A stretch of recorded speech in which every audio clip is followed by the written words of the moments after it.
Have you ever thought about picking up some new sewing tools, but wasn't quite sure just how to use it or if you'd even like it? Well, let me share with you my top 5 favorites and how I use them. I'm Madi with Madi Sews, and thanks for hanging with me. So over here, I like to share with you all the things I've made, mostly for my curvy body, but every now and then you'll catch me sewing for other people. I also like to share my fabric hauls, tips and tricks, pattern hauls, all things sewing related. So if that sounds like it's up your alley, I'm happy you're here. So today I actually wanted to talk to you guys and just share with you all the favorite tools that I use. I mean, these are my top favorite tools, and these are things that I constantly reach for every day when I'm sewing. So I thought I'd share with you how I use these things and some of the things that you may want to try out or maybe not. Erasable Frixion pens have got to be at the very top of my list because I use them all the time. And if you're not familiar with what these Frixion pens are, and I've got them in all kinds of colors, they come in different points. So you can get them as like an actual pen point. You can get them so that they look more like markers, like this one. They come in different widths, so you can find the one that you like the best, but they have a little eraser on the top there that you can use to erase the lines. And the reason why they're actually called Frixion pens is because it uses friction, the heat that comes off of that, to actually erase the lines. Now, I use my Frixion markers, pens, in 2 different ways. When I'm looking at my paper pattern, and if it has all of the sizes nested, I'll take one of these and I'll start tracing out my sizes. This really works for me because oftentimes I'm tracing out smaller shoulders and arm side, and then I'm grading out at the bust and maybe even more at the hips. Well, usually more at the hips. And so when I'm using these pens, I can make my lines, but if my lines are looking crazy as I'm drawing them, I can just erase them and redraw them, and it's not a problem. I also like to transfer markings for my pattern onto my actual fabric. Now, keep in mind, heat erases the ink in these. However, if it gets cold, they can reappear. So I'll show you how I get around that little trick here in a little bit. Now, note, I always do test a little piece of my fabric with one of my pens, and then I'll hit it with my iron to make sure that it actually erases nicely without leaving some kind of mark on my fabric. I suggest that you do the same, but let me show you how I deal with my bust darts. So when I'm dealing with a bust dart, and here I've already made a bust dart for you to take a look at, I'll grab a marker and I will mark just shy of the point here. So there's my little marking. I like to fold that over and put my marking right there.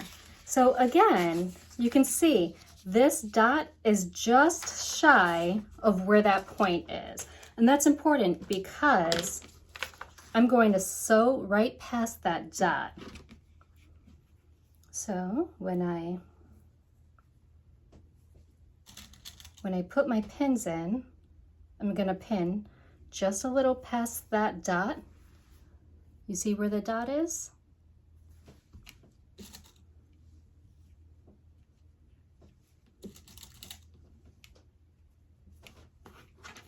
So now everything's marked. That is where I'm aiming to stop sewing. So when I do take it to my sewing machine, I'm going to sew in a little curve like this right up to there. So this black line is my pretend thread. And so when it actually is all sewn up, you can see that my little purple dot is not showing on the outside. You can't see it at all because I've included it inside that dart. So now when you go to press this dart, all of these markings should disappear. And even if it were to get cold and reappear, you're not going to have any issues with it showing on the outside of your garments. That's how I use my Frixion pens, and honestly, you all, you'll have a hard time prying one of these out of my hands. I like them a lot. So the next item that I'm constantly using is my rotary cutter and my pattern weights. Now, the pattern weights are just really simple washers that I've covered in fabric.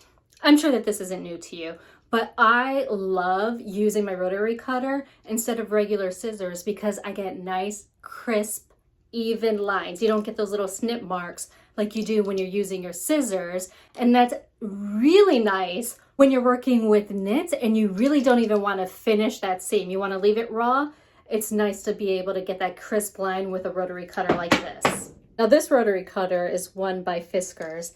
But what I like about this one is that you can actually change the side that the blade is on.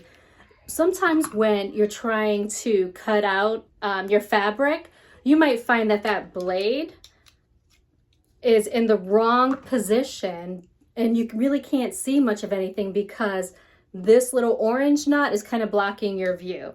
So I just move that blade over to the other side.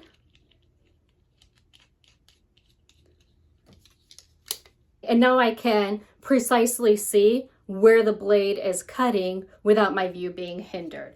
So if you're looking for a rotary cutter, I highly recommend that you get one where you can put the blade on either side, which if I'm not mistaken is all, but just in case.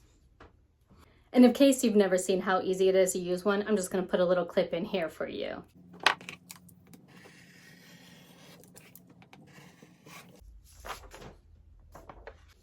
So I actually need to change out my blade because I've cut a couple of projects with it and they do dull out pretty quickly.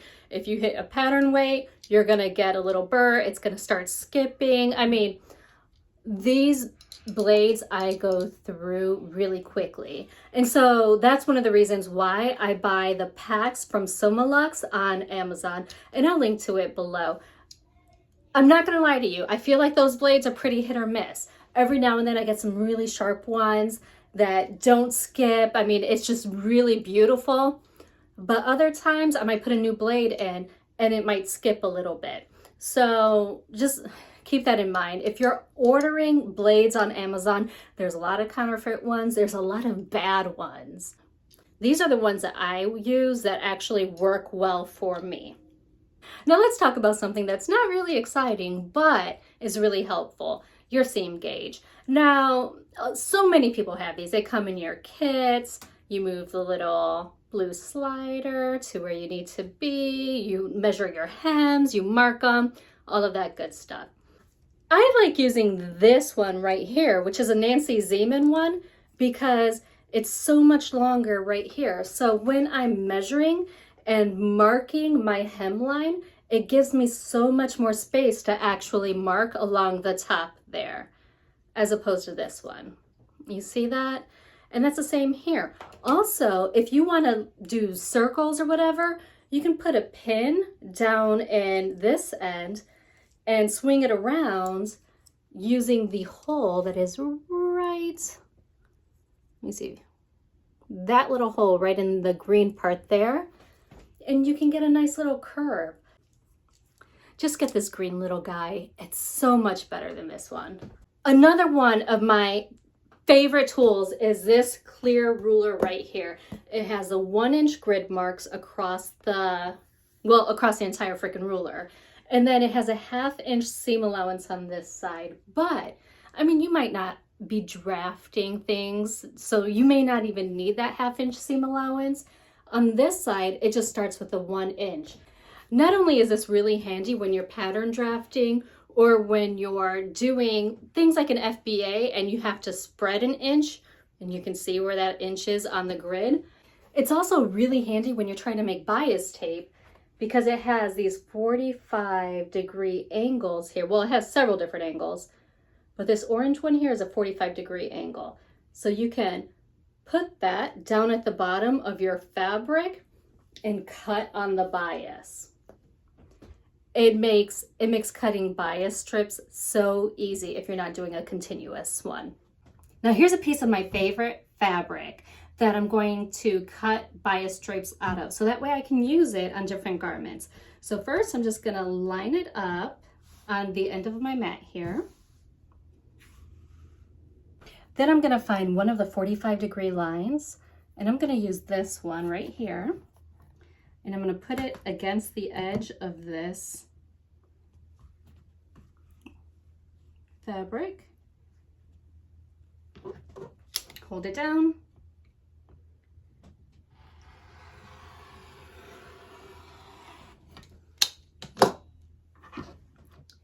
And there I have an easy cut. Now for a bias strip that's 1.5 inches wide, I'm gonna use this side with the orange. So I'm gonna use the orange, which is 1/2 inch, and then I'm gonna come out the additional inch here. And I'm gonna line up my line right on the edge that I just cut.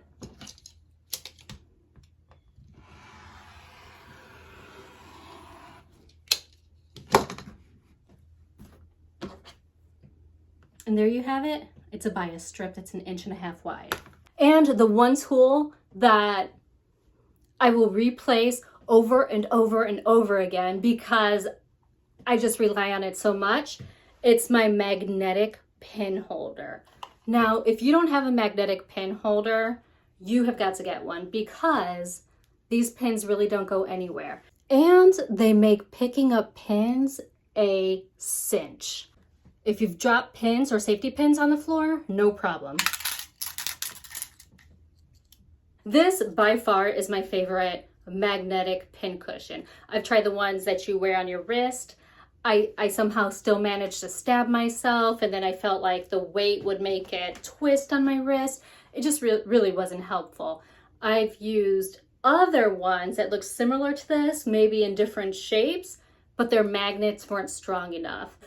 This is actually my third one. And the reason why it's my third one is because when I was sewing downstairs in our bookcase, there was very limited space. So this thing would fall on the floor, and because it's a hard plastic, the plastic would break and the magnets inside would fall out. So this is my third one. And if this falls and breaks on the floor tomorrow, I'm getting a brand new one. So those are my 5 tools that I use practically every day, and I highly recommend them. Let me know if you use any of these or if you have something similar that you like.